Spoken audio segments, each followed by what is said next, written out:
Con la discusión del proyecto de ley marco de cambio climático. El día de ayer tuvimos varias presentaciones de la abogada Montserrat Madariaga, Greenpeace y la ministra Schmidt como representante del Ministerio de Medio Ambiente. Quedó pendiente la presentación de Robert Courier. No sé, ya... A la tercera vamos a estar ok, Robert.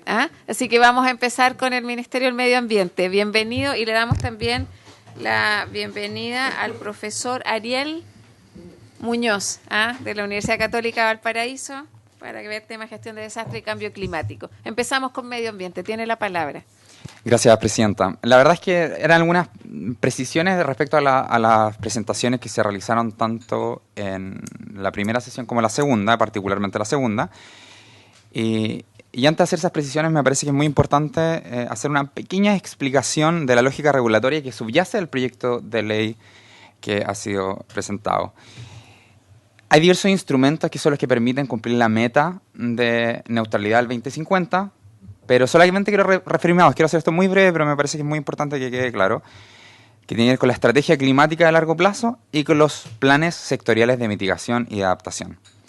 La estrategia climática a largo plazo es un instrumento que permea y que regula y que dirige a todos los demás que están presentes en la ley. Por eso es tan importante. Este instrumento es construido de la manera más participativa posible. Tiene participación ciudadana, con instancias formales, con plazos determinados. Tiene un pronunciamiento del comité científico para asegurarse que las decisiones estén basadas en la mejor ciencia posible. Tiene un pronunciamiento del Consejo Nacional para la Sustentabilidad y Cambio Climático, que incorpora a la sociedad civil, a la academia, a los gremios, a los trabajadores, y un pronunciamiento del Consejo de Ministros para la Sustentabilidad. Esta estrategia establece cuáles son las metas sectoriales, es decir, los niveles de reducciones que tienen que alcanzar los ministerios para lograr la meta de neutralidad del 2050. Este es un compromiso que se deriva también de los tratados internacionales, que es lo que buscan, que se reduzca la meta ya no solamente en el agregado a nivel nacional, sino que también a nivel sectorial. De esta definición derivan los planes de mitigación y adaptación. ¿Por qué es tan importante entender esta lógica? Porque el plan de mitigación sectorial, por ejemplo, el plan de mitigación que tiene que elaborar el Ministerio de Energía o el Ministerio de Obras Públicas, tiene una meta específica, una meta concreta que se ve reflejado en un presupuesto sectorial de emisiones. ¿Qué significa eso? La cantidad de emisiones que puede emitir en un periodo determinado, que es 10 años. En este proceso se tienen que establecer las medidas para lograr las metas. Estas medidas son nuevamente consensuadas el Ministerio del Medio Ambiente, y esto salió varias veces en la presentación, así que es importante tenerlo muy claro, no cumple un rol pasivo, sino que es muy activo al evaluar estas medidas y determinar que sean suficientes para lograr los niveles de reducción que son necesarios para lograr la meta de neutralidad del 2050. En ese contexto, también hay una participación ciudadana donde la población puede manifestar sus observaciones, ¿cierto? Y también contribuir a este proceso regulatorio. Estas medidas que se establecen también tienen indicadores de monitoreo, de reporte y de verificación. Este es otro tema que ha sido recurrente en las presentaciones, que tiene que ver con cuál es el rol que el ministerio cumple y cómo se hace el seguimiento. Entonces, se ha dicho que tal vez esto no estaría contemplado, pero si se lee con cuidado el texto, se ve que está contemplado de manera expresa que tienen que estar las medidas específicas que permitan cumplir la meta de reducción, que estas medidas van a ser monitoreadas, van a ser reportadas, van a ser verificadas, se informan de manera periódica al Ministerio del Medio Ambiente para asegurarnos de que esté on track, ¿cierto? Que vaya a cumplir la reducción que es necesaria para lograr la meta, que es cada 10 años. Y aún más, la ley establece una revisión a medio término, es decir, cada 5 años, donde nuevamente hay una participación ciudadana para revisar de que el plan vaya acorde con lo necesario para lograr esta reducción.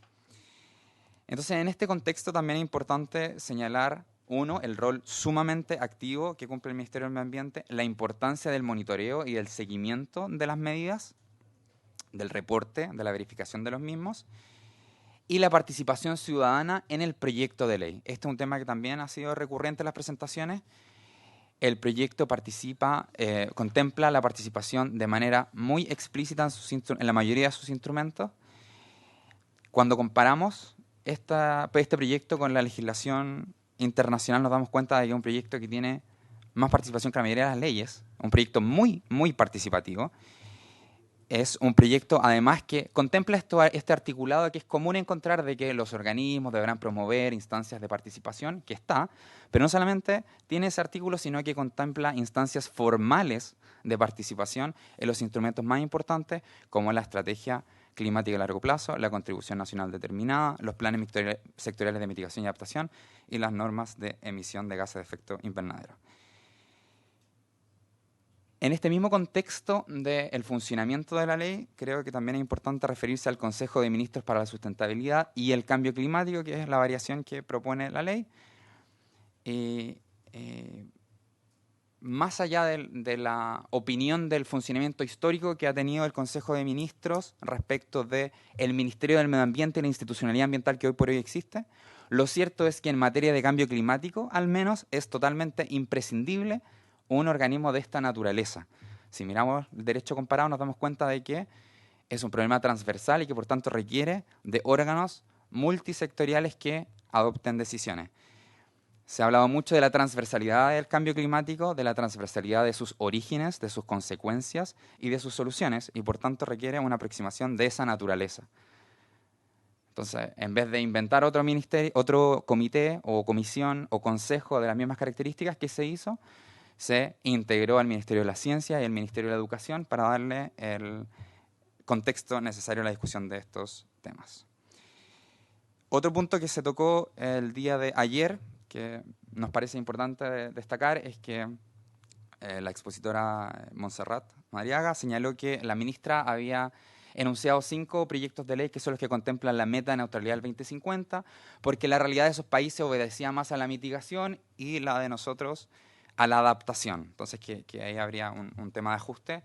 Sin embargo, eso entendemos nosotros que se da por una errónea interpretación de los tratados internacionales en la materia. No es que el Reino Unido o Suecia o Suiza tengan necesariamente que dar un enfoque mayor a la mitigación. Lo que pasa es que un tratado internacional, como la Convención Marco de Naciones Unidas para el Cambio Climático y el Acuerdo de París, lo que hacen es que establecen una meta global de reducción de emisiones que tiene que ver con la mitigación, porque los gases de efecto invernadero son contaminantes globales que se reparten de manera homogénea en el globo terráqueo, por tanto es una meta común, igual para todos, porque es una reducción global. Sin embargo, la adaptación es local, los países se adaptan de manera muy distinta y es por eso que el Acuerdo de París no va con una meta de adaptación cuantitativa, sino más bien cualitativa, que dice relación con adaptarse a los efectos del cambio climático, fortalecer la resiliencia, disminuir la vulnerabilidad, que son precisamente los elementos que recoge el proyecto de ley y que son los elementos que recogen las legislaciones modernas y ambiciosas en la materia. Por tanto, esa distinción es un poco artificial. Lo que sí queda es que se recoge la adaptación y se recoge la mitigación de la manera más ambiciosa posible, que es con la neutralidad de emisiones al 2050. En cuanto a los presupuestos, se ha preguntado cuál es el presupuesto para ciertas implementación de medidas, pero como expliqué con anterioridad, es muy importante entender que todavía no se asigna la reducción sectorial. Cuando la reducción sectorial se asigne, que no es discrecional, no da lo mismo, estas reducciones tienen que permitir lograr la meta al 2050. Esto va a tener una opinión del comité científico integrado únicamente por científicos independientes, no asociados al gobierno. Se fijan estas metas y después se fijan las medidas para lograr la meta. Cuando se fijan las medidas es que se le puede asignar el presupuesto adecuado.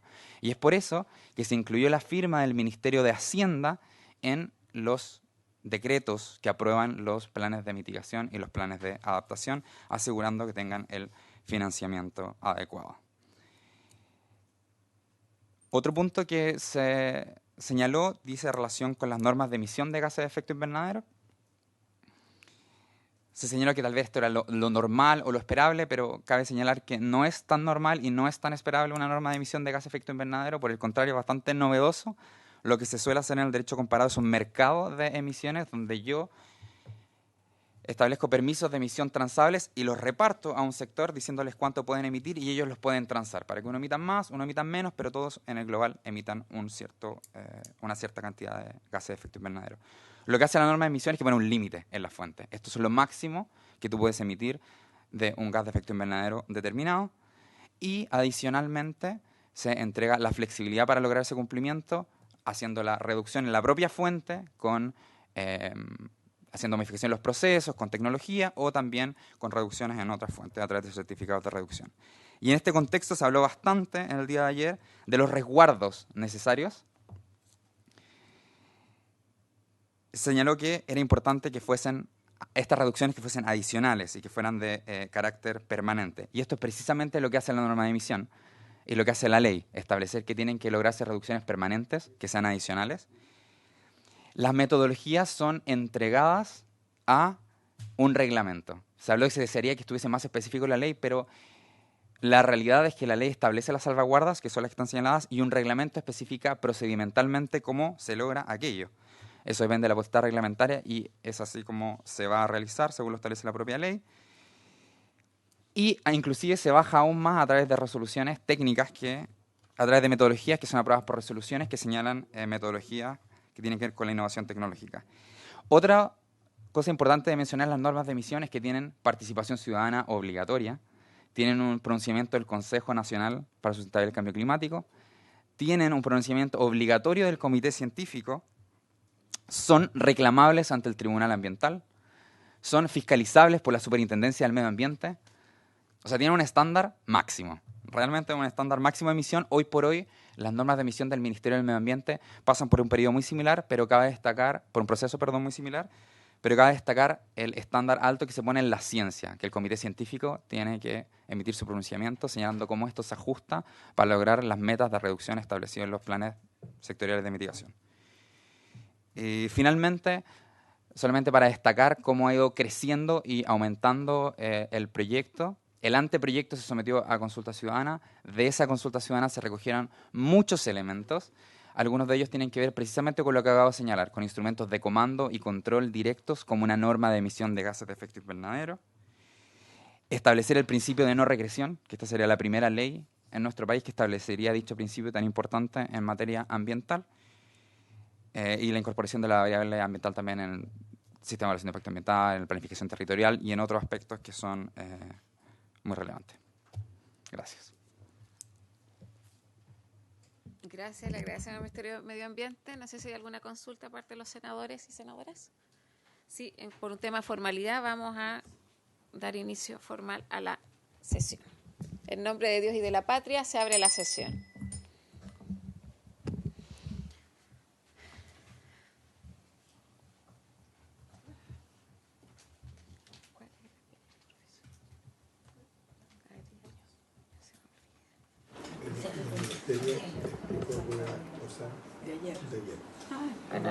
Bueno, nosotros, decirle al Ministerio, a los representantes ahí del Ejecutivo, vamos a continuar en esta conversación. Son distintos puntos de vista, yo en eso quiero ser bien honesta. O sea, yo valoro que, y lo hemos solicitado en muchas ocasiones desde la Comisión de Medio Ambiente, que una de las prioridades era contar con una ley marco para el cambio climático en Chile. Y entendemos que, claro, no somos grandes emisores, las comparaciones van a tener que tener esas particularidades, pero que somos un país vulnerable, yo creo que hoy día hay expresión. El último acontecimiento, y lo lamento mucho, la región de Atacama. O sea, las lluvias de anoche de verdad que han complicado mucho la situación en la región.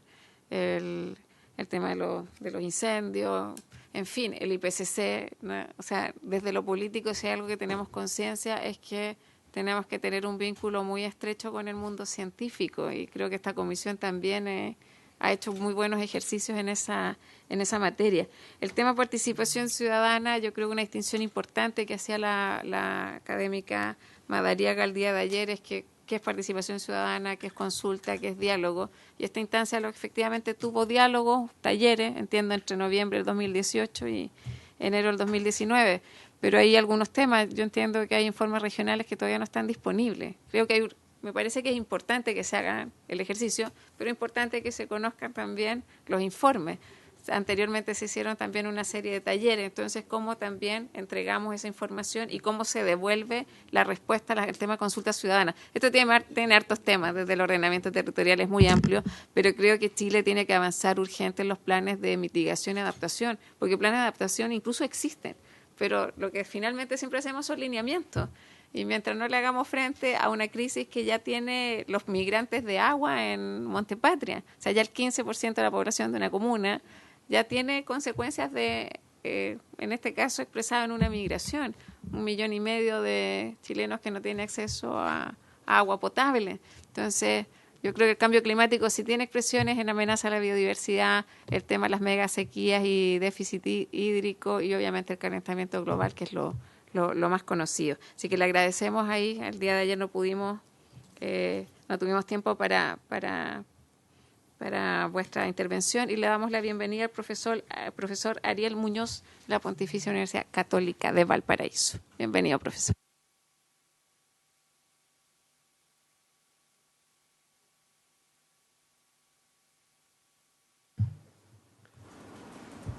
Ya.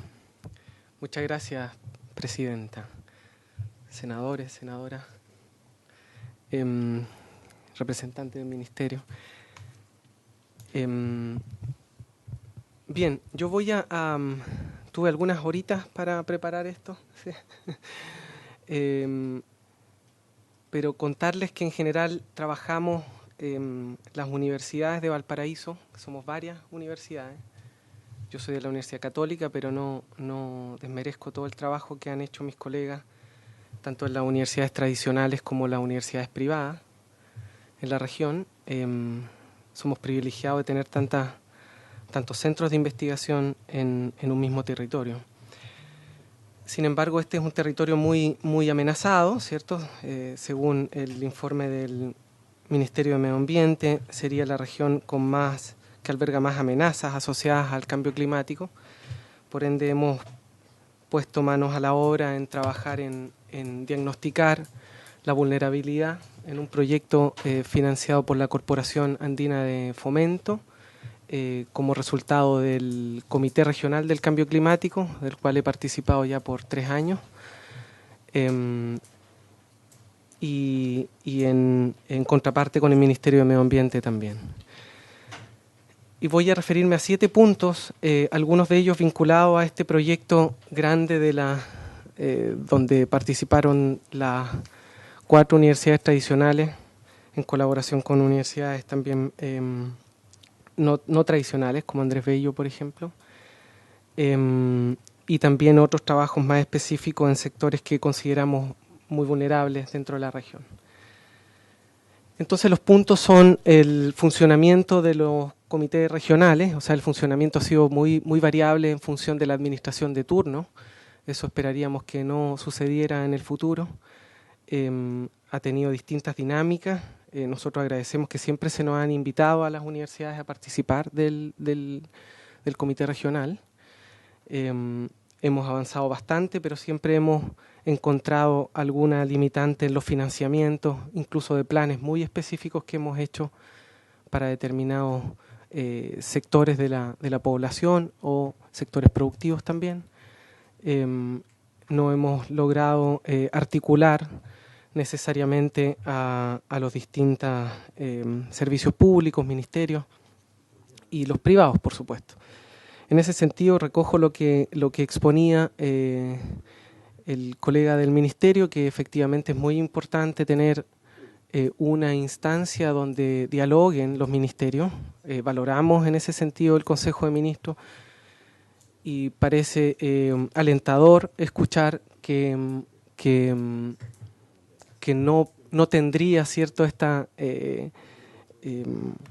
tradición, ¿cierto?, o esta más bien idea o de la sensación ciudadana de que el Consejo de Ministros no siempre va a apoyar lo que proviene de instancias más locales. En este sentido, creo que se requiere necesariamente diálogo ministerial entre los ministerios, entre los sectores y, por supuesto, entre los privados también. Y respecto al funcionamiento del COREC, voy a ver si avanza esto un poquito, ahí, ¿cierto? el funcionamiento del COREC, de alguna manera, seguro va a haber un reglamento más asociado a esto luego de la ley, pero requiere regularidad, ¿cierto? Hemos tenido años donde tenemos una sesión cada mes y años donde tenemos 2 sesiones al año, y eso efectivamente es muy limitante para generar diálogos y, por supuesto, puentes que nos permitan articular los instrumentos que hoy no están articulados. Como saben, por ejemplo, el agua, hay un montón de instituciones que tienen que ver con su administración, y por supuesto así pasa también con muchos otros sectores. En el caso del COREC, quisiera decir de que no tenemos a los municipios, y si bien el proyecto plantea un representante de los municipios, no estoy seguro que el representante va a poder representar a todos los municipios, ¿bien? En ese sentido, tal vez habría que revisar esto. Nosotros hicimos un proyecto solo en los 5 municipios del área metropolitana de Valparaíso, Viña, Concón, Quilpué, Villa Alemana. Las diferencias, no solo en presupuesto, sino también en problemas o amenazas, es enorme. Y por supuesto habrían muchísimas más diferencias si incorporáramos a municipios, ¿cierto?, de otros lugares de la región.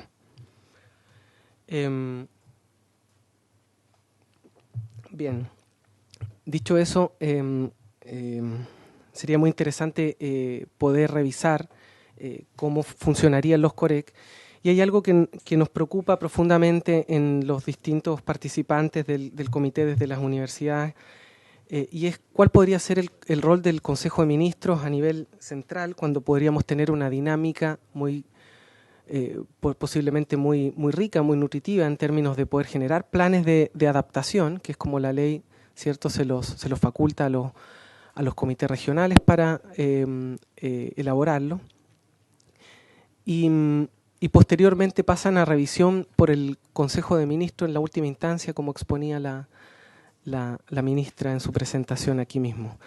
No tengo el detalle de cómo sucede esto, pero evidentemente es súper necesario que dialoguen los ministerios, como decía antes, y si eso, la instancia es para ellos, muy bien. Si es que esa instancia podría echar abajo los acuerdos locales, al final tendríamos una instancia en donde todo un proceso participativo e inclusivo de la gobernanza local podría verse de alguna manera dañado. Entonces habría que revisar muy bien de qué manera, ¿cierto?, se validan desde los distintos ministerios estos planes regionales. Bien, en nuestro estudio para estos 5 municipios tuvimos medidas de adaptación propuestas por los municipios, los servicios públicos, ¿cierto?, expertos de la sociedad civil, también participación, ¿cierto?, en distintos talleres de la ciudadanía, donde hay medidas muy disímiles en términos del financiamiento. Por ejemplo, lo que podrían ser medidas asociadas a la contención de crecidas en el Marga Marga. Cabe destacar que no recuerdo muy bien si fue el año 86-87 el último desborde del Marga Marga, que llegó hasta la calle Arlegui, ¿cierto? 87. Y hoy por hoy tenemos muchísima más infraestructura alrededor de este importante curso de agua, ¿cierto? El metro está soterrado, hay hospitales, hay edificios, estacionamiento subterráneo, etcétera, etcétera.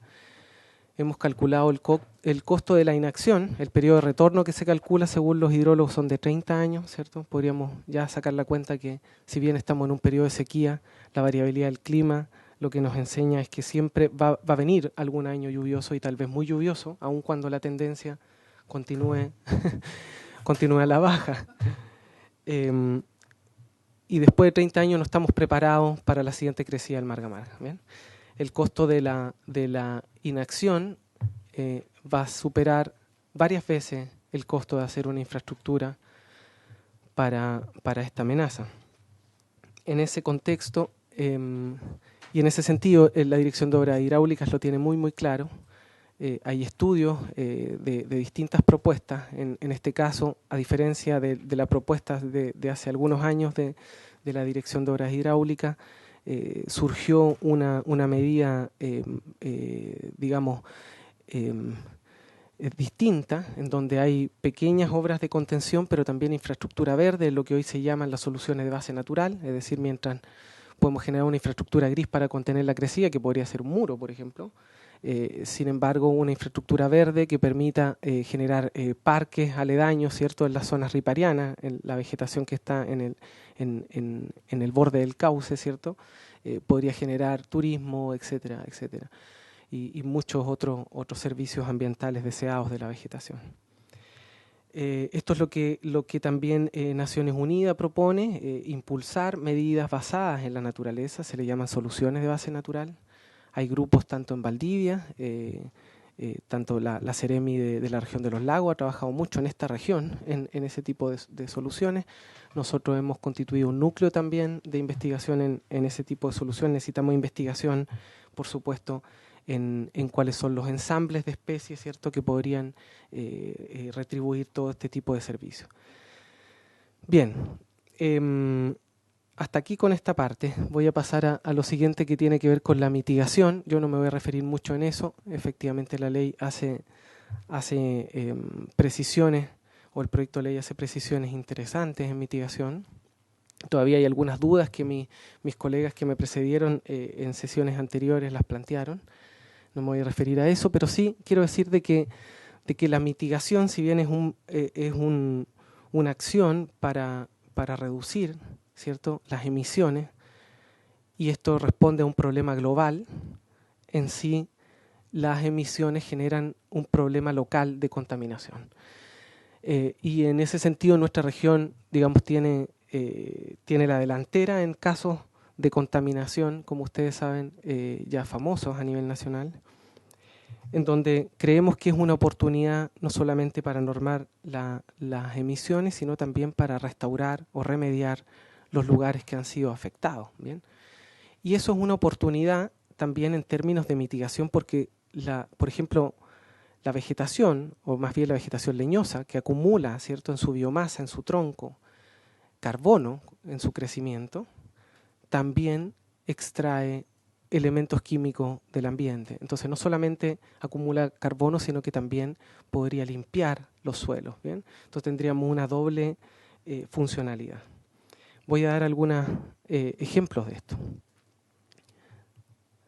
Este es el caso de Ventana. Hemos comunicado este estudio ya hace algunos años. Ustedes pueden ver aquí arribita, a ver si esto me ayuda, ¿cierto? Estos son anillos de crecimiento, los árboles forman un anillo cada año, ¿cierto?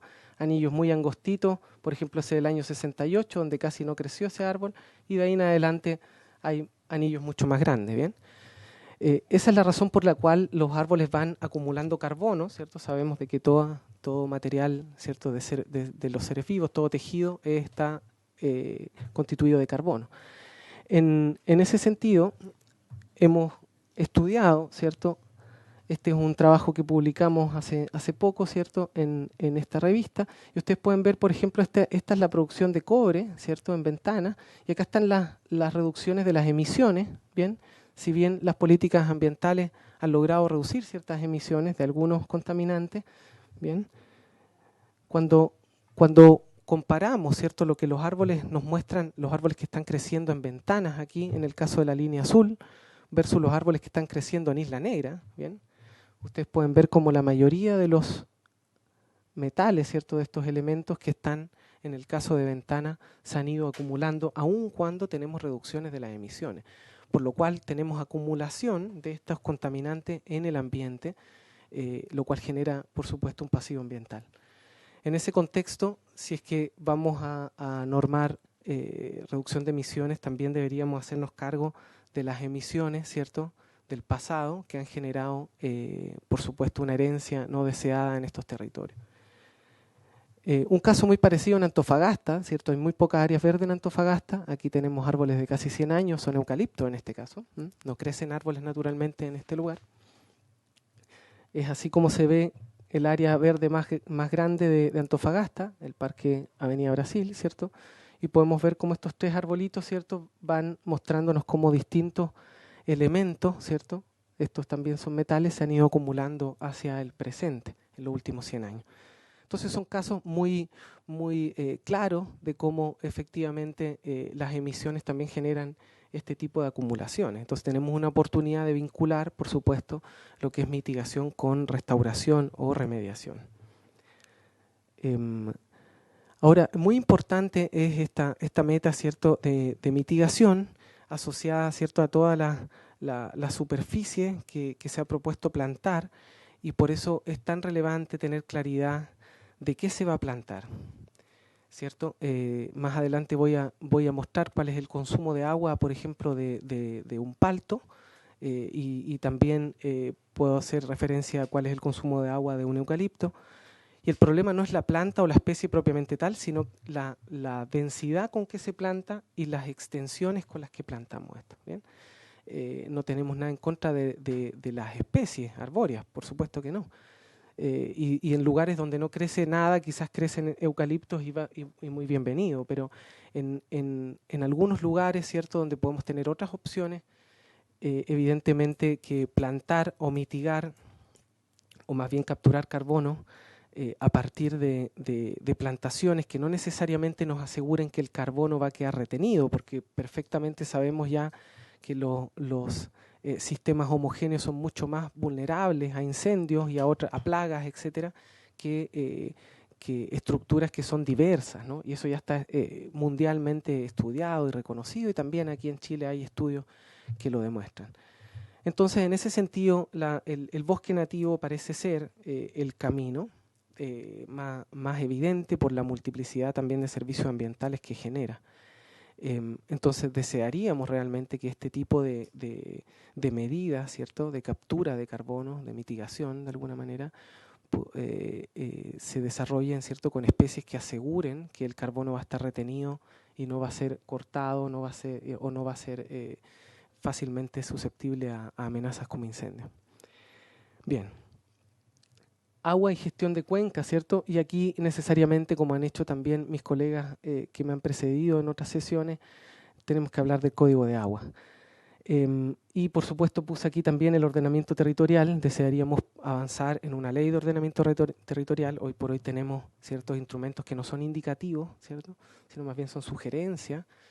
Lo hemos revisado muchas veces en el Comité Regional de Cambio Climático, y no hay ningún sector, ni privados, ni municipios que lo siga con fidelidad. ¿Bien? Entonces creemos que es la clave para avanzar en dinámicas más armónicas en términos de igualdad territorial, ¿cierto?, de acceso, por ejemplo, al agua.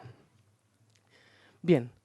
Entonces, creemos que establecer límites a las actividades es necesario, ¿cierto? Aquí esto todos sabemos que van a haber sectores que seguro van a siempre reclamar respecto de ciertos privilegios que hoy tienen, ¿cierto?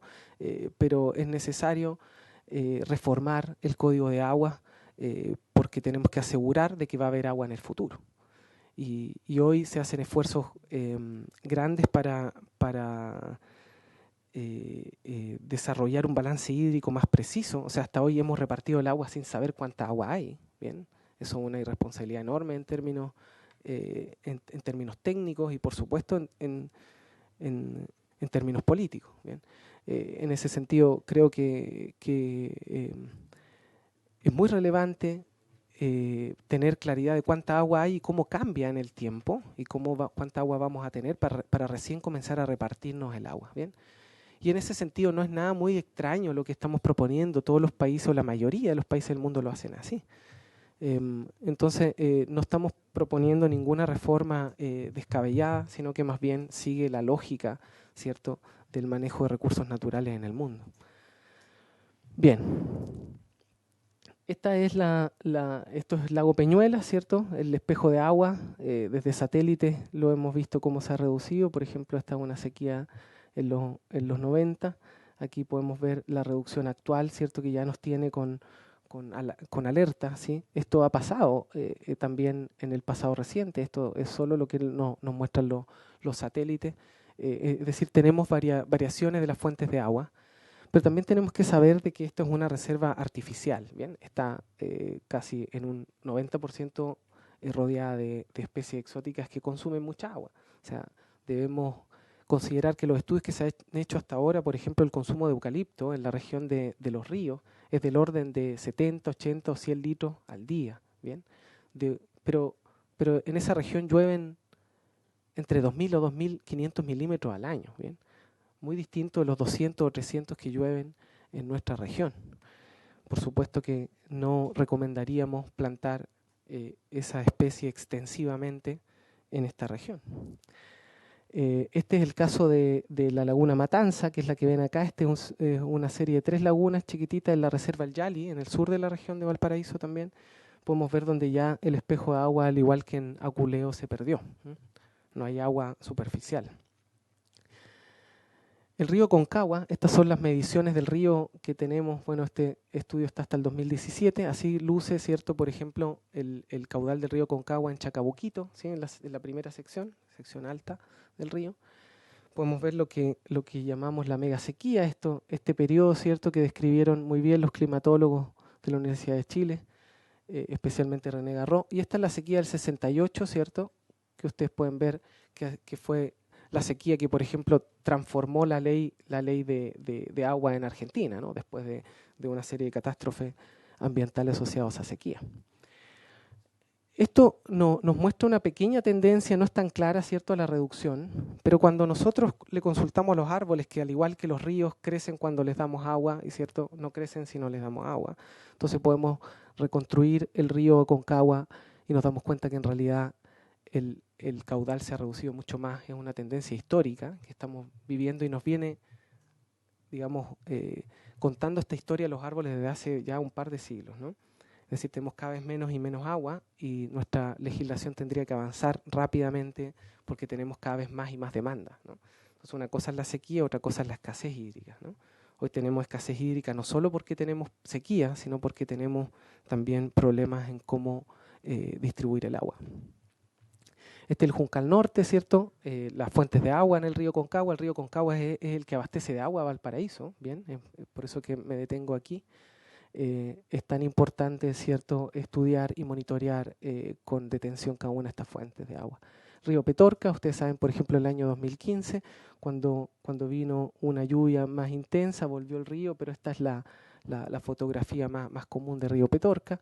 El río Petorca, las mediciones que tenemos, hicimos una reconstrucción muy, muy larga de ese río, utilizando árboles también de la región, y vemos como los altos caudales, ¿cierto? Los años lluviosos o de caudales altos ya no se repiten solamente una vez en el periodo instrumental, desde que medimos el río, ¿bien? Entonces, si es que ponemos esto en el contexto, ¿cierto? Esta reconstrucción es de 1.200 años del río, ¿bien? Entonces, en 1.200 años, esta es la segunda sequía del 2011 al 2015 más severa que experimenta ese territorio. Entonces no es tan común que nos pase esto, ¿bien? Estamos en una situación bastante excepcional, por eso nos alegramos mucho que exista este proyecto de ley que podría tal vez articular lo que también ha costado tanto en relación al recurso hídrico. La vegetación nativa se adapta mejor, es lo que hemos visto. Acá vemos desde satélite, ¿cierto?, los índices de vigor. Este es el índice de vigor, ¿cierto?, de los matorrales nativos en Petorca. Y este es el índice de vigor, ¿cierto?, perdón, este de los cultivos agrícolas y este en azul de los matorrales nativos. Entonces vemos cómo los matorrales se redujeron también en su vigor durante la sequía, pero evidentemente los que son subsidiados con riego y después ya no pueden regar tienen una merma en vigor mucho mayor. Es decir, la agricultura, si no tiene acceso al agua, es mucho más vulnerable, por supuesto. En este caso, lo que no es agricultura, ¿cierto? Acá lo que vemos estas farritas aquí abajo, ¿cierto? Desde el año 2000 podemos ver de que el vigor de esta farrita, ¿cierto?, ha cambiado un poco, se redujo acá, pero no es tan grave como lo que le sucedió a la agricultura. Lo que está aquí en verde oscuro, ¿cierto?, son los cultivos que son intensamente regados, ¿cierto? Obtienen ese nivel de verdor desde el satélite solo porque son subsidiados con riego, ¿ok? Entonces, tienen esta reducción bastante grande en el periodo de sequía, ¿cierto?, a pesar de que pudieron acceder a agua bastante libremente con anterioridad. Ahora, si nosotros comparamos, incluso en términos de los mismos agricultores, ¿bien? Esto es sin considerar digamos, otros tipos de uso que no sean agricultura, y dividimos la cuenca de Petorca en tres secciones, en la sección alta, media y baja, ¿sí? Y acá pueden ver todo lo que es vegetación en este lugar, ¿no? Entonces hay mucha más vegetación en la cuenca media, un poquito en la cuenca alta. Todo lo que está en verde oscuro, ¿cierto? Es lo que está intensamente regado. Entonces la parte alta vemos que durante la sequía no fue tan afectado como la parte media o la parte baja, donde nunca pudo tener mucha agricultura de irrigación intensiva.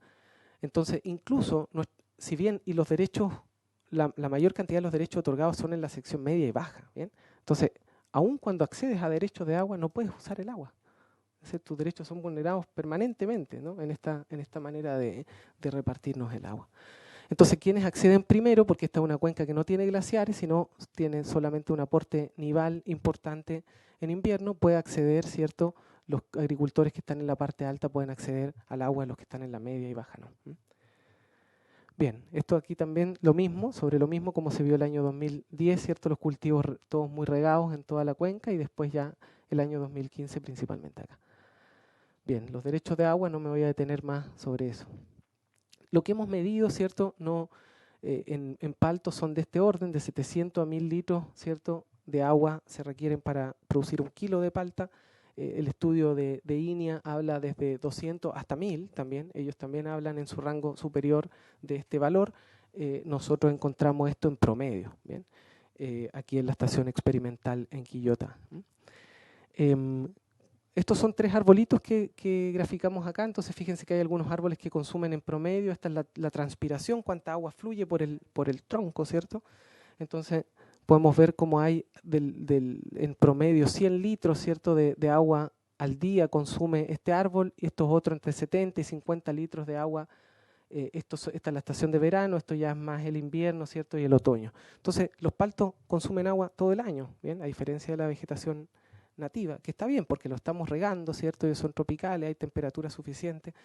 Si el problema no son los paltos, a todos nos gusta la palta, no sé si a todos, a la mayoría, a mí me gusta mucho, pero me atrevo a decir de que nuestro problema en realidad tiene que ver con la ordenación del territorio. O sea, cuánto plantamos, dónde plantamos, cuánta agua tenemos, ¿cierto? ¿Todos pueden acceder o no?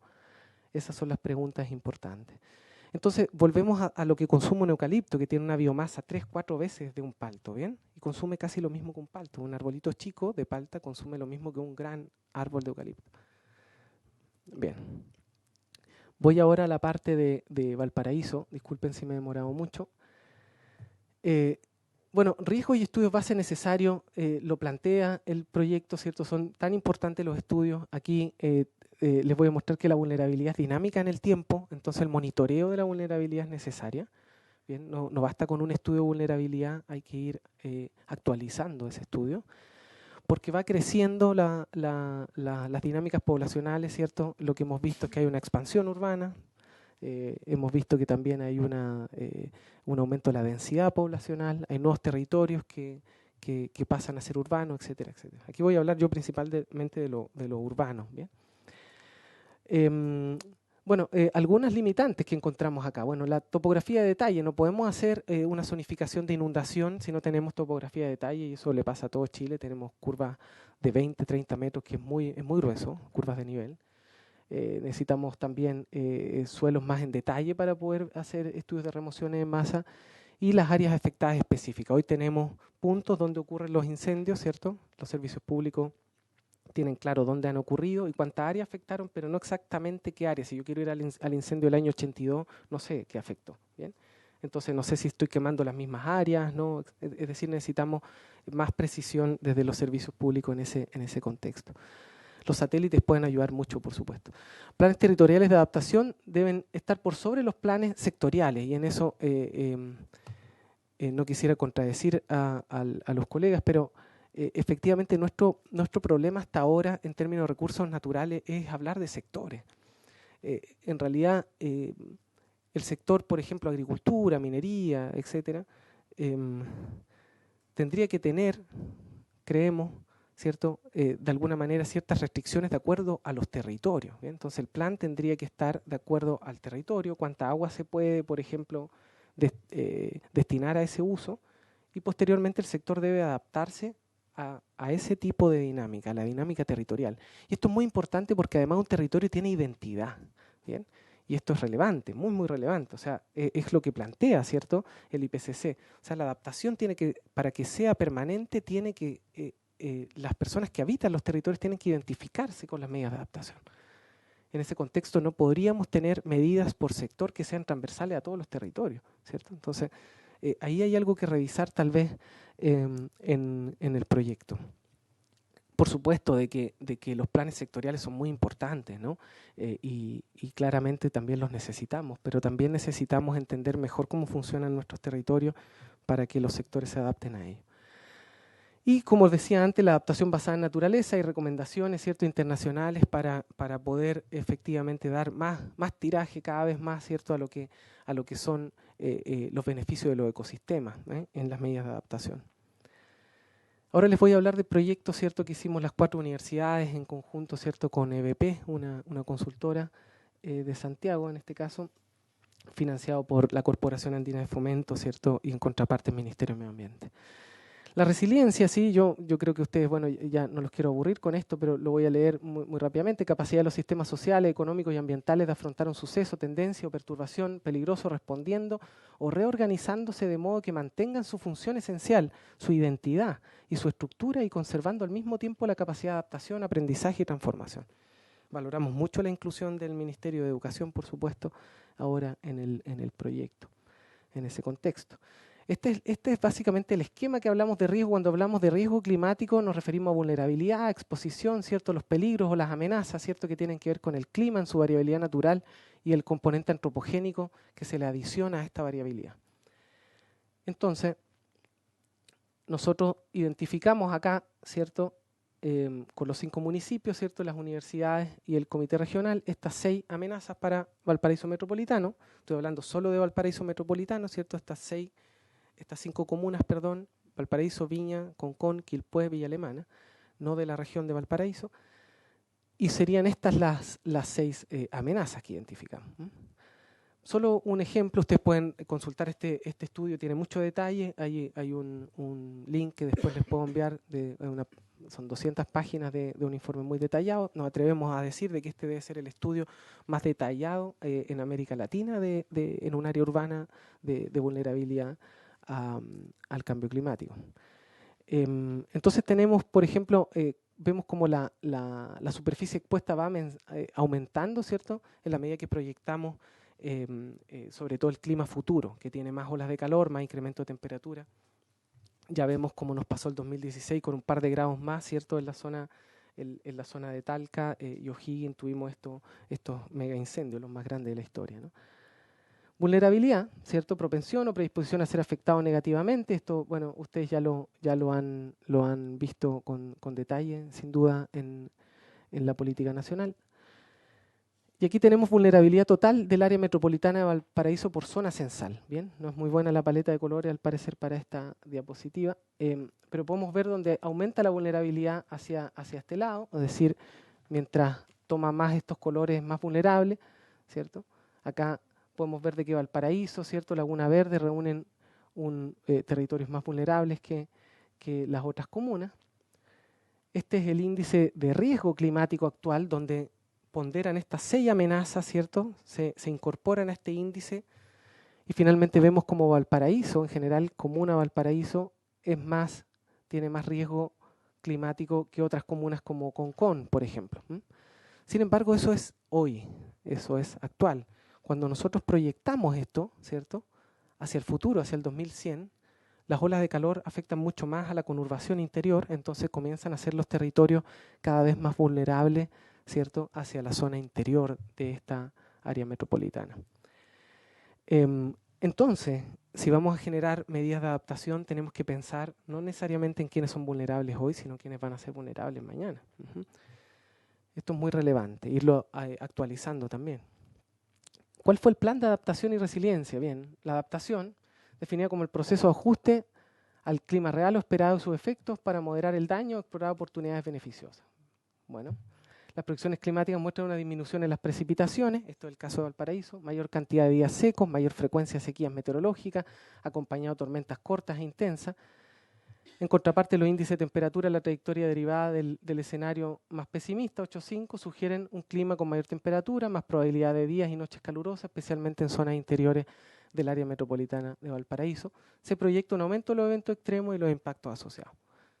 Ninguna novedad, ¿cierto? Los objetivos del plan, ¿cierto? Esto todos consensuados con estos 5 municipios: mitigar y reducir riesgo de desastre, mejorar el bienestar de la población, aumentar la resiliencia social, reducir la vulnerabilidad subyacente. Los ejes, ¿cierto? Estos fueron los ejes que se definieron. Voy a dar solo algunos ejemplos. Por ejemplo, este es el eje 1, algunas de las medidas que surgieron de este proyecto: fortalecimiento del sistema integral de preparación ante amenazas climáticas, fortalecimiento del programa de comunidades preparadas frente a los incendios, laboratorios de riesgos de cambio climático, fortaleciendo capacidades de gestión de cambio climático en el gobierno regional, servicios públicos, etcétera. ¿Ven? El eje 2, también el fomento a la educación y la cultura de la prevención y la gestión de riesgo y resiliencia. Por eso realmente celebramos mucho la inclusión de la formación de capacidades en el proyecto. Programa de educación de cambio climático, programa de ahorro y suficiente, campaña de sensibilización sobre cambio climático. Hay un diplomado de cambio climático a servicios públicos que solicitaban incluso los servicios. Proponer cambios en los instrumentos de desarrollo comunal, ¿cierto? Proponer cambios en los instrumentos de planificación territorial, etc. El eje 3, programa piloto de barrios sostenibles, programa de manejo forestal en la área interfaz urbano, plan integral de restauración, revitalización de quebradas, innovación en el uso eficiente del agua, etc., ¿no? Es decir, para no extenderme más, son una cantidad enorme de medidas, bien, que fueron consensuadas con los 5 municipios, también apoyadas por el gobierno regional y por supuesto el ministerio. En ese contexto, cuando llegamos, voy a avanzar, incluso hay una propuesta de gobernanza, ¿sí?, que es un poco distinta de la que propone el proyecto. También cuáles son los instrumentos, ¿cierto?, que de alguna manera tienen que estar en línea para poder efectivamente llevar adelante una de estas medidas. Y aquí llegamos al problema, ¿bien? El financiamiento de estas medidas. Por ejemplo, cuando hablamos con el municipio de Valparaíso, ¿cierto?, con este problema grande de incendio y las especies arbóreas asociadas donde parten los fuegos, ellos nos dicen que no tienen un catastro del arbolado. Y eso le pasa a la mayoría de los municipios de Chile. ¿Bien? Hay muy pocos que tienen con claridad, digamos, en algún instrumento la infraestructura verde. ¿Bien? Y esto pasa a ser crítico en este contexto actual. Entonces debiésemos avanzar, incluso como país, no solo en los casos más que son más vulnerables, como el caso de Valparaíso, sino en otros casos también, en tener, ¿cierto?, la inclusión, si bien le llamamos infraestructura verde, pero sabemos que son seres vivos que nos generan una serie de beneficios, ¿cierto? ¿Cuánto extrañamos nosotros tener un parque aquí en Valparaíso? No tenemos ningún parque realmente grande donde podamos ir la población, como tiene usted en Santiago, por ejemplo. Entonces, o ellos. Ok. Ah, ya, qué bueno. La región más linda de Chile. Desde Coyhai. Bueno, qué suerte, algunos. Yo viví 16 años en Valdivia, también extraño la vegetación. Ya, pero bien, entonces necesitamos de todas maneras tener claridad en el financiamiento, y ahí es donde nos encontramos con estas dificultades de que un ministerio, ¿cierto?, tiene algún plan que posiblemente es distinto al de otro ministerio y no necesariamente eso conversa, y esto quedó finalmente en un conjunto de medidas, ¿bien?, que requiere necesariamente de un plan real de articulación, ¿bien? Es decir, de qué manera podemos, incluso con los presupuestos que existen en los ministerios, ir adelante, ¿cierto?, con la implementación de algunas de estas medidas. Eso es mi presentación. Muchas gracias al profesor Ariel Muñoz. ¿Está ofrecida la palabra? Sí. Senador Sandoval. No, muchas gracias, presidenta. Agradecer y destacar la presentación del profesor. Yo creo que hay algunos temas que evidentemente habrá que considerarlo. Yo creo que hay una interesante análisis del proyecto en su conjunto. Y qué bueno que sea así, presidente, ¿ya? Siempre en esta comisión, cuando se abren invitaciones de entidad y particularmente del mundo académico y de la ciencia, uno espera frente a cualquier iniciativa de proyecto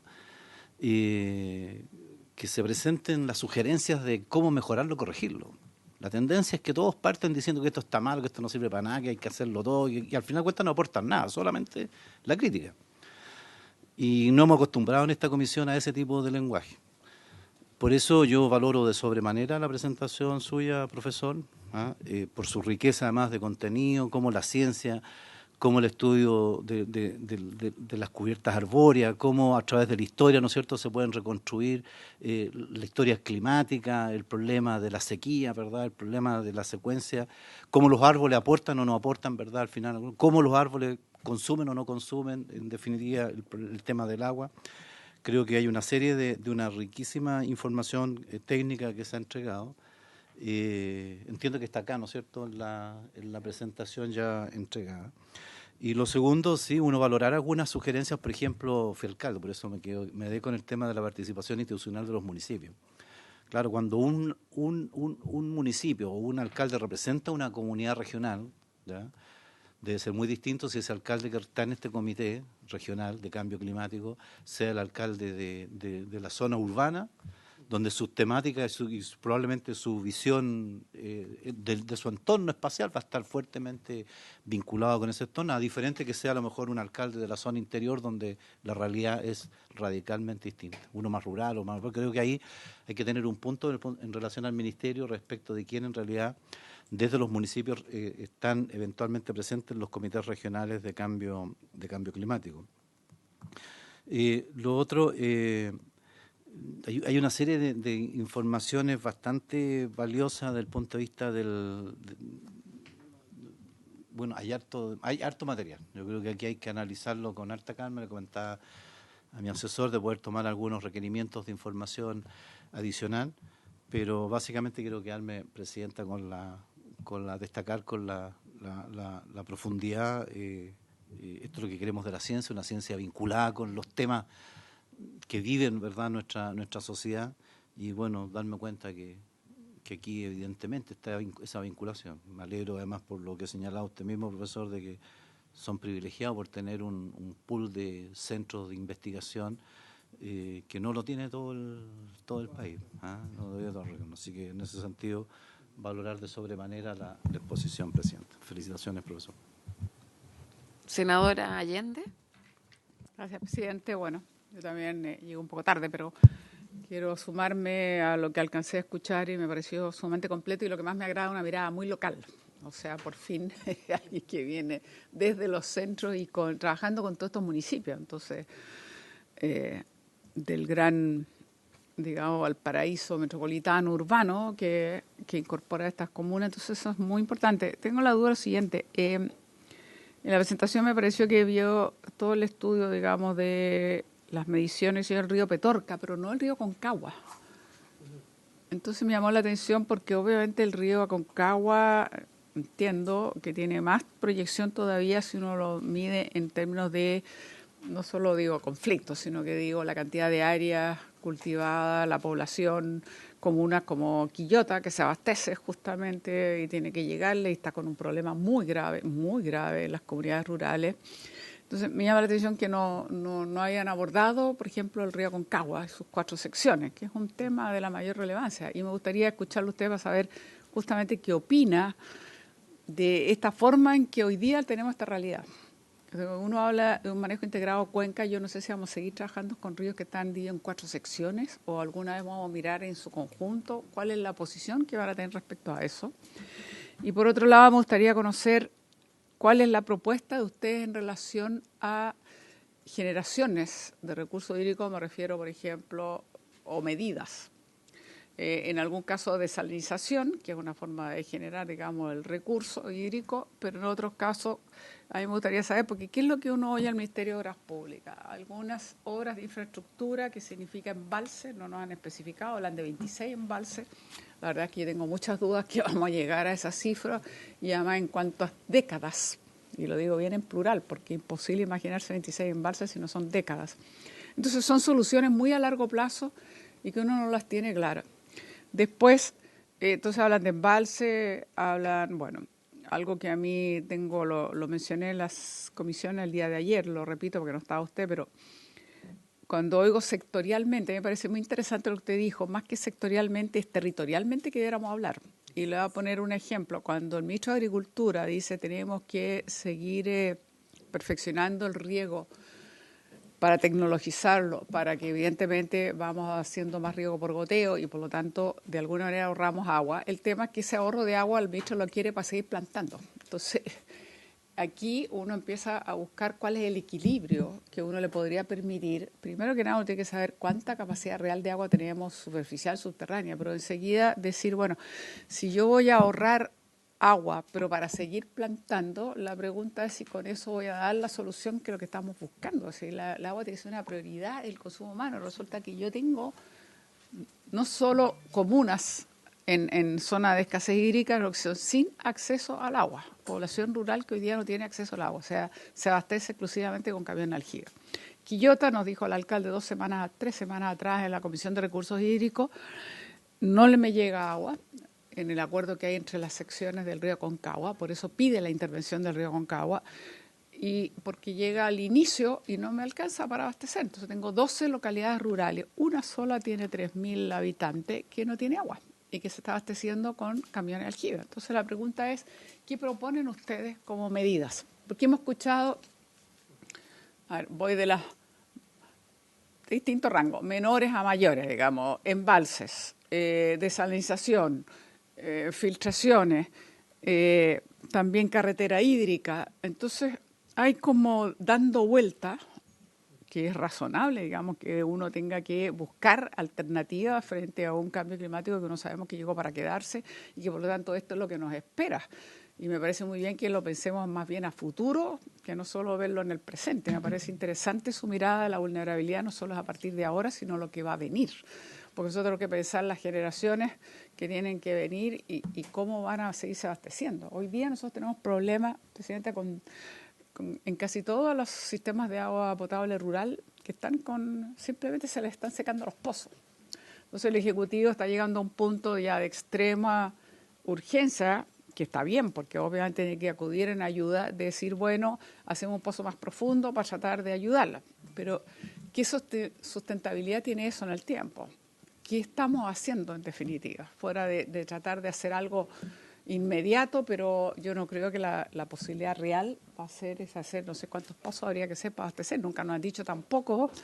Yo espero citar al ministro de Obras Públicas en la primera semana de marzo, porque tampoco me queda claro qué están haciendo para generarle a los sistemas de agua potable, que son los que abastecen de agua, digamos, al sector rural. Bueno, ¿cómo lo va a trabajar? ¿Cuántos pozos? ¿Cuánto vamos a gastar en eso? ¿Vamos a ir con la política de los camiones de aljibe? Es decir, ¿dónde están las medidas que me pueden decir en lo inmediato? Entonces, yo creo que para nosotros es muy interesante escucharlo porque, uno, por lo territorial, dos, porque tiene que ser esta mirada más amplia, pero sí me gustaría escucharlo respecto a estas cosas que no están aquí en esta presentación. Yo entiendo que era más acotada a esto otro, no en extensión, sino que en lo que usted se enfocó. Pero me gustaría conocer, digamos, su opinión, porque es el tema. ¿Qué hacemos con esta región, que no es la única, pero yo creo que francamente Valparaíso, desde Atacama al Maule, estamos en una dificultad muy seria? Entonces quiero saber cuáles son sus miradas sobre esto. Sobre el punto, senador Sandoval. Sino que precisamente hoy día entiendo que se anunció, ¿verdad?, un plan de intervención respecto al tema del agua carro, de hablar, no sé, de 47.000 millones de pesos de inversión. Agua para Petorca, se hablaba, entre otras tantas cosas. A lo mejor podríamos requerir, ya que estamos los 3 senadores presentes, a solicitarle al Ministerio de Obras Públicas una información pormenorizada y detallada de qué es lo que incluye este supuesto plan, ¿no es cierto?, para enfrentar este tema y que se anunció el día de hoy, presidente. Muchas gracias. Gracias, senadora Allende. Yo estoy muy de acuerdo, senador Sandoval. La verdad es que no la alcancé a leer hoy día lo que estaba diciendo, así que desconozco en qué términos, pero le puedo decir que han hablado de un plan Petorca hace ya varios meses y el alcalde se ha quejado amargamente que el plan Petorca no le ha significado ninguna ayuda concreta. Y se ha reunido con el ministro, y se ha reunido con el ministro de Agricultura, el de Obras Públicas, en fin, y hasta ahora no ha logrado poder responderle a las localidades rurales, qué es lo que se queja el alcalde Quillota y qué es lo que se está quejando el de la Calle Larga y qué se queja el de los Andes, que se quejan todos los alcaldes que uno tiene, digamos, hacia el interior. Incluso no estoy hablando del Gran Valparaíso. De hecho, para hacerlo mucho más concreto, los senadores de la región nos reunimos con SVAL. Queríamos conocer la radiografía que hacía SVAL sobre la situación hídrica de Valparaíso, que es importante como región. Y en principio lo que ellos sostienen es que con los trabajos que están haciendo en el sector Los Aromos, ellos creen que, y ellos tienen un acuerdo con la primera sección del río, debe ser cerca de Juncal, donde en Las Vegas creo que es, donde en definitiva ellos creen que pueden pasar este tiempo sin racionamiento, pero de no continuarse con las obras que están haciendo y de no tomar estas medidas, podríamos empezar por un racionamiento que probablemente partiría por el sector de la Ligua, pero después iríamos, digamos, aterrizando en Valparaíso, en el gran Valparaíso urbano. Entonces, es bastante preocupante. O sea, ellos están tomando medidas, están intentando, pero la radiografía de ellos no es particularmente dramática, pero sí entienden que esto está llegando a un punto bastante crítico en el cual, de prolongarse sin estas medidas, claramente ya estaríamos hablando de racionamiento. Por lo demás salió hace poco también otro tanto con la región metropolitana, Aguas Andinas, que sería el equivalente de lo que es Balacá, que es la diferencia que abastece al gran Santiago, digamos, metropolitano, también más o menos está diciendo lo mismo. De no tomar ciertas medidas, podríamos empezar a pensar probablemente, no quizás este año, pero sí el siguiente, en racionamiento de agua. Y eso obviamente va acompañado de que, a diferencia de la eficiencia energética, donde de alguna manera hay más conciencia todavía, a pesar de que hemos avanzado en conciencia, no sé, uno no podría decir que hay tanta conciencia del nivel, digamos, y profundidad y magnitud del problema. Por eso que es bien interesante que uno pudiera tener una mirada también igual de amplia. Y termino solamente diciendo lo siguiente: me gustaría que oficiáramos, porque la presentación que nos hizo la ministra sobre lo que fue con la COP, en realidad, pero al final uno de los puntos que agregó es una cantidad importante de millones de ayuda por el hecho de haber sido nosotros patrocinadores o digamos, quienes tuvimos la responsabilidad de la COP, aunque se realizó, por supuesto, como sabemos, en España. Tuvimos la Y presidencia. ahí me gustaría, exacto, está la presentación, una cifra que no es menor para nosotros.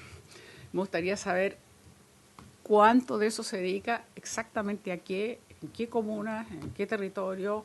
¿Por qué? Porque hay una parte importante que tiene que ver con reforestación. Y como acaba de decir muy bien usted, cosa que compartimos, no se trata de cualquier reforestación, porque si vamos, por ejemplo, a la región de Valparaíso a seguir plantando eucaliptus y pino, obviamente que no es más, se considera que son de los más peligrosos desde el punto de vista de los incendios, digamos, por su estructura, por lo que significa su materialidad, en fin. Entonces, es importante que también sepamos eso. Yo le pediría que pudiéramos saber cómo Entonces acordemos oficiar al Ministerio de Obras Públicas, al ministro Moreno, detalle pormenorizado del plan Petorca, que es lo que ha solicitado el senador Sandoval y a solicitud de la senadora Allende, el Ministerio de Medio Ambiente, respecto a los, entiendo, aportes que hicieron otros países, en tanto país organizador y que asumió la presidencia de la COP25, la distribución territorial de eso y tipo proyecto, en definitiva. Acordado entonces.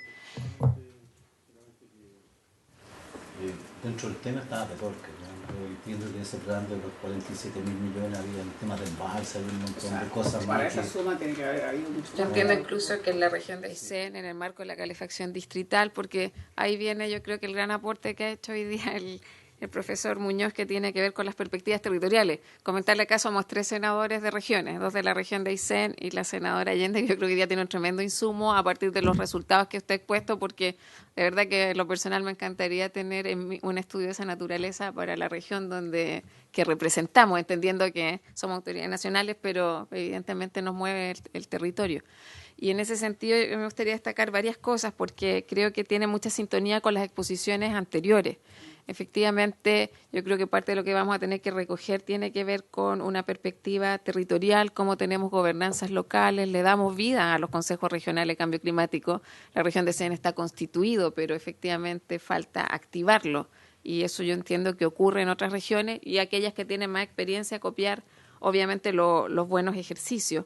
Ocupar los insumos de la academia, y hablo desde lo local hasta el IPCC, que ya ha dado señales claras en la COP25 de que este es el principal desafío global, su efecto en los océanos y cómo podemos avanzar en esa materia. Chile tiene que tener planes concretos de mitigación y adaptación.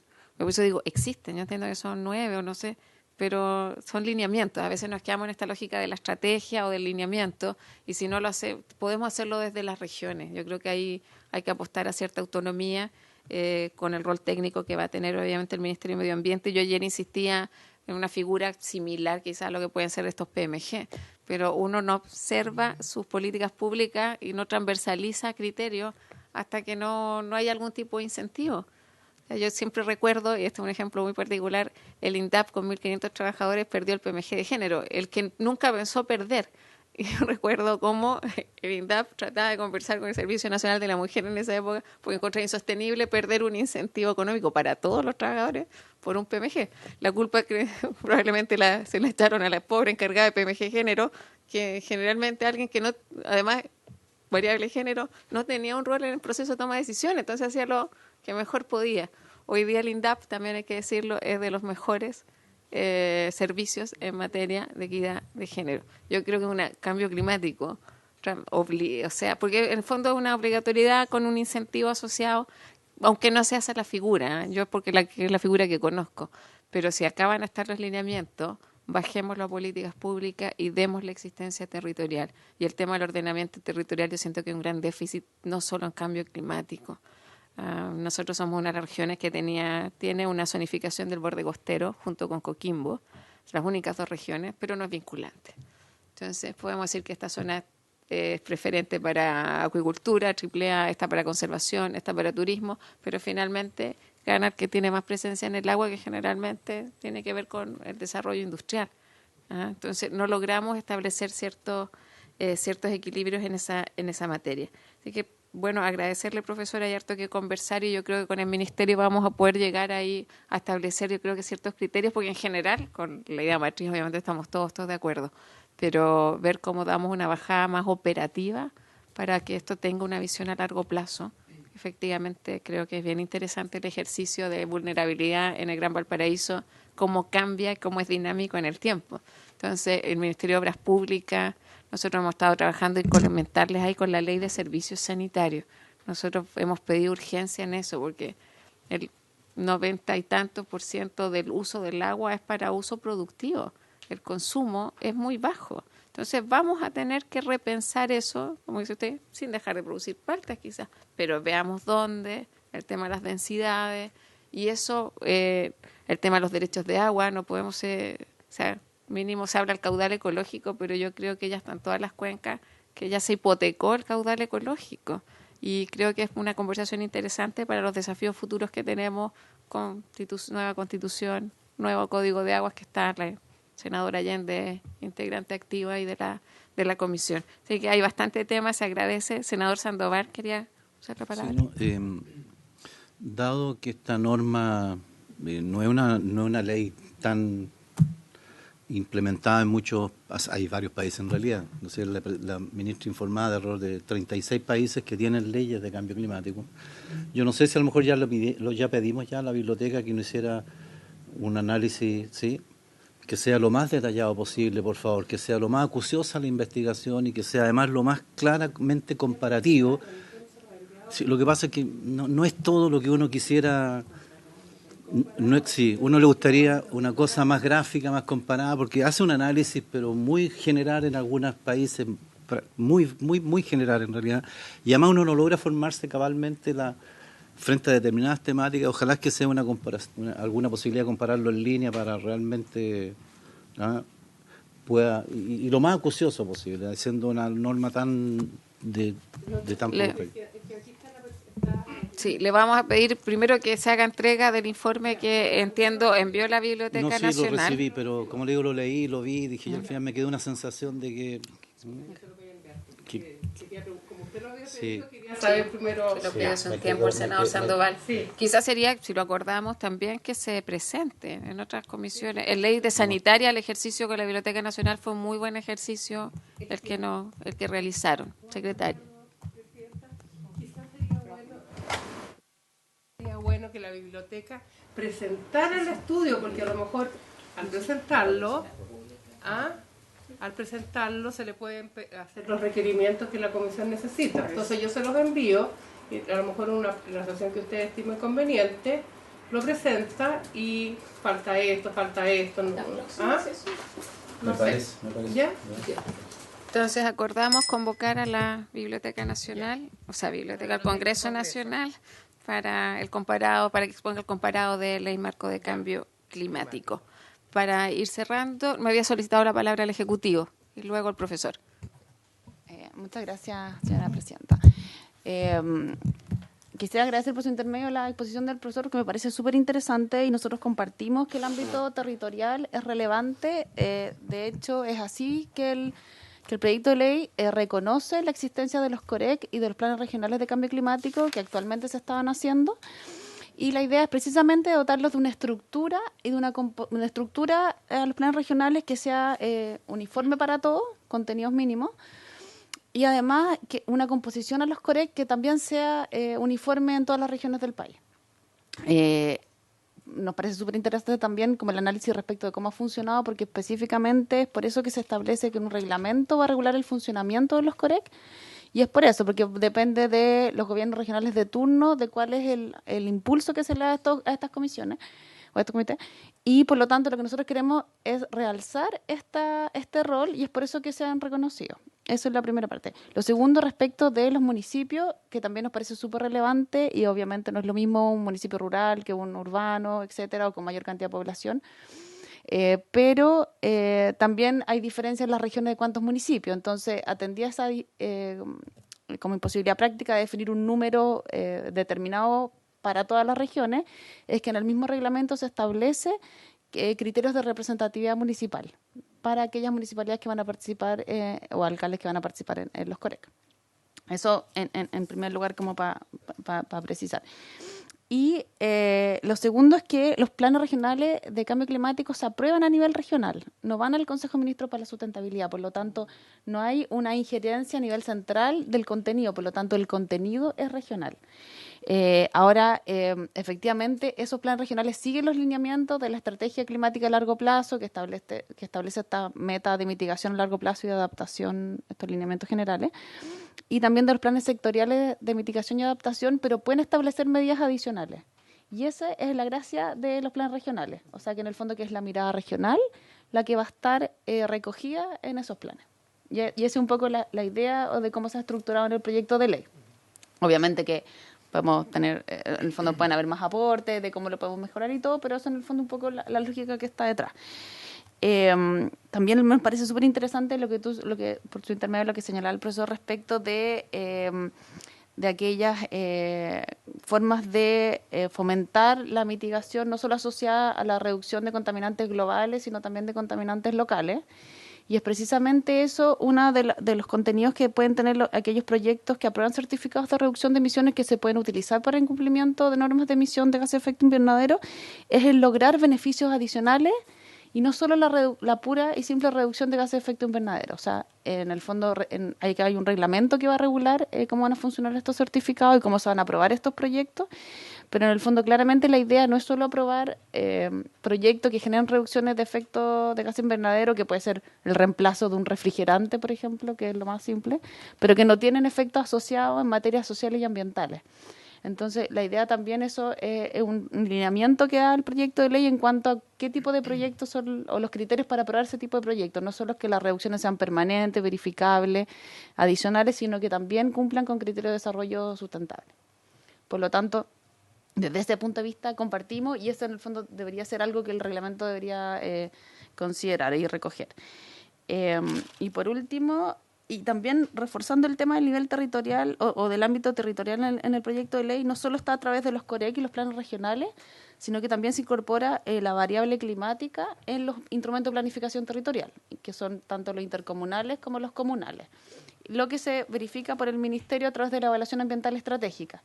Y por lo tanto aquí hay un mandato directo en la elaboración de esos instrumentos de planificación territorial a incorporar la variable climática, que también nos parece que desde el punto de vista territorial se hace cargo de incluir, digamos, este elemento en materia de adaptación, que es súper relevante y que también nosotros lo compartimos. Y por último, en el tema de los planes estratégicos de recursos hídricos, se hacen por cuenca, y aquí también se considera como objetivo general la seguridad hídrica, considera el consumo humano como prioridad, también tiene que contener medidas de recuperación de acuíferos y medidas para hacerse cargo de los efectos adversos del cambio climático, tales como sequía, inundaciones. Por lo tanto, desde el punto de vista de los instrumentos de gestión de cambio climático que contiene el proyecto de ley, sí, en el fondo se hace cargo de estas preocupaciones. Y por último, respecto de lo último que me pareció súper interesante, que fue el contenido de este plan, en el fondo que se hizo acá a nivel regional, es que el proyecto de ley también considera estas definiciones que habla del IPCC, o sea, tanto de resiliencia climática como de vulnerabilidad al cambio climático y de adaptación al cambio climático, son las mismas definiciones. Por lo tanto, se está volcando en el proyecto de ley no solo, o sea, en el fondo aquellas definiciones que se usan a nivel internacional, que nos permiten cumplir también con los acuerdos internacionales, tanto con la Convención Marco como con el Acuerdo de París, incorporando también en la estrategia climática a largo plazo soluciones basadas en la naturaleza. O sea, por lo tanto, estamos reconociendo, o sea, en el fondo, esa ha sido como un poquito la lógica detrás del proyecto de leyes que nos permita cumplir con las convenciones, con los convenios de acuerdos internacionales, y recogemos, digamos, los conceptos que se usan internacionalmente con el mismo contenido. Y por lo tanto, también yo creo que, sin perjuicio que podemos, obviamente que tenemos muchas cosas que mejorar y en el fondo los aportes son todos bienvenidos, efectivamente hay una lógica detrás que busca reflejar en el texto del proyecto de ley todos estos conceptos que el profesor por su intermedio muy bien señaló y que nos parece súper interesante que se hayan podido exponer acá. Muchas gracias. Gracias. Tiene la palabra. Gracias, Presidenta. Muy brevemente, y por su intermedio también agradecer al profesor Ariel Muñoz. Muy interesante su presentación. Rescatar también que eso es lo que el proyecto de ley ha querido hacer también, recoger la ciencia para tener precisamente estos insumos que permiten tomar decisiones informadas, y así como se incorpora el Ministerio de la Ciencia en el Consejo de Ministros para la Sustentabilidad, y también la creación del Comité Científico. Un tema que tengo dos temas que quisiera tocar muy brevemente. Uno dice relación con los planes de adaptación. Como bien señaló la Presidenta, actualmente existen varios y lo que hemos querido hacer es hacerles una suerte de upgrade, ¿cierto? De mejorarlos, de avanzar. Porque hoy por hoy existen algunos, pero lo que se ha querido hacer es uniformarlos, entregarles plazos, hacerlos vinculantes, que tengan un procedimiento claro, aprobación por decreto supremo. Y estos planes, si bien se llaman planes, hoy por hoy lo que no van a ser directrices, ni lineamientos, ni políticas. Son un plan porque contienen un conjunto de medidas amplias para un sector, pero son planes que establecen medidas concretas y que pueden tener obligaciones respecto a los regulados directas, cosa que una política, un plan, un programa no hace nunca. Y en este caso sí los tienen estos planes de adaptación. Por eso es tan importante que se consagren de esa manera en la ley. Y por cierto, con una bajada territorial. Y pensando en la bajada territorial y en la importancia de la información, y en el sentido que señala el profesor Muñoz, también lo que se incorporó en el proyecto de ley fue la plataforma de vulnerabilidad climática, que dice relación con mapas territoriales, con mapas de vulnerabilidad con proyecciones actuales y futuras de los efectos del cambio climático a nivel territorial, que permiten adoptar decisiones más informadas. Entonces, reconocer y agradecer los comentarios en este sentido, reconocer la importancia de la ciencia, de lo territorial, de lo local, y también señalar que tanto estos aspectos como estos sistemas de información y el fortalecimiento de lo local y la integración de los COREC son temas que no estaban en el anteproyecto, que salieron en la participación ciudadana y que en definitiva quedaron en el proyecto que fue ingresado al Senado. Gracias. Gracias. Profesor. Muchas gracias. Gracias a todos por los comentarios a la presentación. Sí, voy a tratar de responder un poco, senadora, su pregunta. No, por supuesto, también quiero decir muy humildemente que no tengo las respuestas únicas para todas esas súper grandes preguntas que tenemos todos en Chile, digamos, de cómo solucionamos el problema hídrico, pero sí podemos decir que no parece que el camino que estamos tomando es tan adecuado, ¿bien? En términos de los embalses, porque, bueno, yo después, cuando me dijeron que tenía 20 minutos, que creo me tomé más de 20, ¿sí? Saqué un montón de cosas cosas que hemos hecho acá, y varios colegas a última hora me enviaban cosas para mostrar aquí, porque el problema del agua aquí en Valparaíso es grande, y vemos con cercanía el racionamiento, y realmente tenemos premura en hacer algunas modificaciones. Y quiero decir que seguramente podría mostrarlo aquí o enviárselos a ustedes directamente, pero los embalses están secos en su mayoría. Entonces, construir embalses no sé si es el camino. Por otro lado, el argumento que el agua se pierde en el mar, el agua no se pierde en el mar. El agua, ¿cierto?, cuando fluye a través, ¿cierto?, de los suelos y también en forma superficial, va arrastrando nutrientes que después, ¿cierto?, enriquecen sobre todo, ¿cierto?, las zonas costeras, de las cuales después sacamos alimentos, ¿no? Desde la pesquería. Entonces, son ciclos ecosistémicos que no pueden intervenirse, el agua no se pierde en el mar, ¿bien? Eso es muy importante. Hay estudios muy detallados que ha hecho el Centro del Clima y la Resiliencia, ¿cierto? Un colega de aquí también de Valparaíso, Italo Mazzotti, publicó hace poco la importancia que tienen los ríos o las plumas de los ríos, ¿cierto?, para las zonas costeras. Entonces, por supuesto, tenemos que pensar de que no podemos, ¿cierto?, solucionar un problema para generar otro. Entonces, los embalses sin duda no son al parecer la alternativa en una zona como Petorca o como la Ligua, Concagua, ¿cierto?, o el Maipo, el Rapel, etcétera. Tenemos poca agua o aportes de precipitación. Entonces, imaginémonos que los acuíferos, ¿cierto?, han sido formados por miles de años. O sea, estas grandes lagunas subterráneas que tenemos son miles de años de acumulación de agua, ¿bien?, que el agua se ha infiltrado. Y nosotros la sacamos sin cuidado, ¿bien? Y cuando se acaba vamos a la lagunita que está más abajo, ¿cierto? ¿Sí? Y en algún momento eso se va a agotar, ¿sí?, sobre todo si no tenemos recarga de eso. Entonces, si impermeabilizamos todos los canales para riego, ¿cierto?, no infiltra el agua, entonces no va a recargar el acuífero. ¿De dónde vamos a hacer recargas artificiales? ¿De dónde vamos a sacar esa agua? Si se la metemos al acuífero, no la recibe alguien aquí en superficie también, ¿no?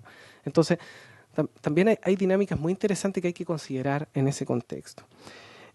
Por supuesto que el balance hídrico y este avance, ¿cierto?, que ha hecho el país primero en publicar estas 6 grandes cuencas, pero ahora sabemos que lo está haciendo con rapidez, ¿cierto?, y también encargado a hidrólogos digamos, que conocen muy bien el país. Creemos que es el instrumento inicial para, como decía anteriormente, empezar a repartir el agua. Y acá, ¿cuál es el problema, senadora? Honestamente, es cómo tenemos repartida el agua. O sea, es un discurso que suena ya un poco trillado, pero en realidad ese es el verdadero problema que tenemos, el código de agua, ¿bien? Entonces, si queremos avanzar en acceso más igualitario, tenemos que modificar drásticamente el código de agua. O sea, estas pequeñas modificaciones no nos aseguran, ¿cierto?, que hayan personas, como decía usted bien, que puedan acceder al agua. En ese sentido, el ordenamiento territorial y, por supuesto, el código de agua posiblemente son la base de la justicia ambiental para todo el país. Y tenemos que entender de que no podemos plantar indefinidamente, ¿cierto?, porque hay recursos que son acotados. El agua es limitada, y sobre todo en las regiones del centro y norte de Chile, ¿no? Entonces, la desalinización es una alternativa siempre y cuando sepamos qué hacer con la sal, ¿cierto? Entonces, ¿dónde va a parar esa sal? Si va a parar de nuevo a un sistema natural, ¿qué va a pasar con ese sistema? Entonces vamos a contaminar otro lugar también. Entonces tenemos que ver las externalidades, ¿bien? Y para algunos lugares eso puede ser una solución, tal vez, ¿bien? Eso habría que preguntárselo a los expertos en esa materia. Pero me atrevería a decir de que nuestro problema por hoy sigue siendo, al igual que muchos otros temas sociales y económicos, de igualdad. Finalmente necesitamos profundamente, ¿cierto?, una convicción desde ustedes que toman decisiones para, digamos, enfrentar a ciertos sectores y modificar el código de agua. O sea, creo que eso, aprovecho de decirlo, que no sé si me van a invitar de nuevo, pero creo que eso es muy importante, por un lado. Respecto del río Concagua, nuestro estudio, no teníamos un problema, digamos, en tratar el problema urbano y de sequía que dijeron, cierto, los municipios, los servicios públicos, era un problema del Valparaíso metropolitano. Sin embargo, este estudio no involucraba la principal fuente de agua. O sea, no podíamos incorporar nada más que lo urbano en este estudio. Entonces, efectivamente, vemos en los planes regionales el camino o el vehículo para poder llevar a asegurar los sostenes ambientales de las zonas pobladas, ¿cierto? Tanto en términos de las zonas rurales como las zonas urbanas. ¿Por qué no estudiamos el Aconcagua? Bueno, lo hemos estudiado en realidad. Es mucho más complejo el Aconcagua, es 3 veces Petorca, en términos de diversidad también de uso es enorme, ¿no? El satélite reconoce muy bien los cultivos en Petorca, que son una rayita verde al lado del río, pero en Aconcagua hay una diversidad enorme. Se necesitan muchos más estudios y muchos científicos estudiando para entender el Aconcagua, el Maipo, ¿cierto? El Biobío, el Maule, ¿no? Las grandes cuencas. En ese sentido, me atrevo a decir de que estamos todavía en camino de comprender cuál podría ser los efectos en el caso de la Aconcagua. Pero por supuesto pensamos que Petorca es un excelente modelo en el sentido de que vemos lo mismo en la mayoría de los ríos, es decir, los que están en la cabecera y acceden primero al recurso, ¿cierto?, tienen más seguridad hídrica que los que están más abajo. Entonces lo que parecía, ¿cierto?, ser los mejores suelos en el valle hace 30 años atrás, hoy resulta que no tienen agua, ¿bien? Entonces, de alguna manera, creo que tenemos un problema de nuevo de acceso al agua. Algo más quería comentar también, aprovechando que están los colegas del ministerio, ¿cierto?, con quienes generalmente tenemos un diálogo muy bueno, sobre todo con la Oficina de Cambio Climático, es valorar de que a pesar de que a la licitación se presentaron consultoras internacionales, nos hayan dado este estudio a las universidades locales, ¿bien? Y es algo que después no necesariamente vimos en los otros planes regionales. Y desearíamos que los científicos locales, que sabemos súper bien del día a día lo que pasa en los territorios, pudiéramos influir en estos planes, ¿cierto? Porque seguramente podrían haber consultoras, incluso internacionales, con más pergaminos de cómo hacen un plan en Suiza o en Italia, ¿bien? Pero no sé si hay alguien que sabe más del territorio que los que lo habitan, ¿bien? En ese contexto creemos muy importante considerar siempre, y no solo para los números, que haya una persona en el equipo, sino que el equipo sea local, ¿bien? O sea, eso también favorece tanto desde la perspectiva de los flujos de información con los gobiernos locales, etcétera, porque son personas que ya conocemos. En ese contexto creo que es relevante hacer lo más local, tal como decía París, ¿cierto? El Acuerdo de París, decir, necesitamos propuestas locales para estos desafíos globales. Y es así como creemos que tenemos que avanzar. Y es lo único que me atrevería a decir ahora.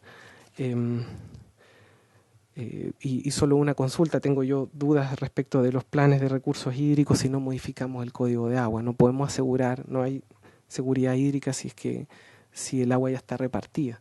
Entonces eso sería algo que sería bueno abordarlo concretamente. Eso. Bien. Muchas gracias. Bueno, el desafío desde lo local a lo global, y hacer los cambios necesarios. Y para que no quede en espacio de incertidumbre, con mucho gusto lo vamos a volver a invitar, profesora, a esta comisión. Habiéndose cumplido con el objeto de la sesión, se da por cerrada.